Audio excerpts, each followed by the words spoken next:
இந்த கோதுமையை நம்ம வீட்டு பக்கத்தில் உள்ள யாருக்காவது ஒருத்தருக்காவது நம்மளால் முடிஞ்சதை 1 கிலோவோ அல்லது அரை கிலோவோ கோதுமை மாவு இல்லைன்னா கோதுமை தானியம் இது ஏதாவது ஒன்று நம்ம தானமாக கொடுக்கணும்.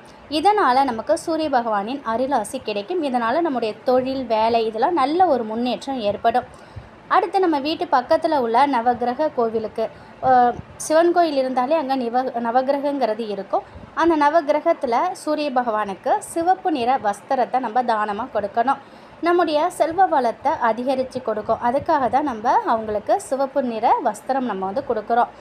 அது மட்டும் இல்லைங்க, நம்ம வீட்டு பூஜை அறையில் இருக்கக்கூடிய சுவாமி படங்களுக்கும் சரி, சூரிய பகவானுக்கும் நம்ம நல்ல சிகப்பு நிற செம்பருத்தி பூ, அப்படி இல்லைனாக்கா செவ்வரளி மலர்கள், செங்காந்தல் மலர்கள் இதெல்லாம் நம்ம சூட்டும் பொழுது நம் குடும்பத்தில் இருக்கக்கூடிய சுபகாரிய தடைகள் எல்லாமே நீங்கும்.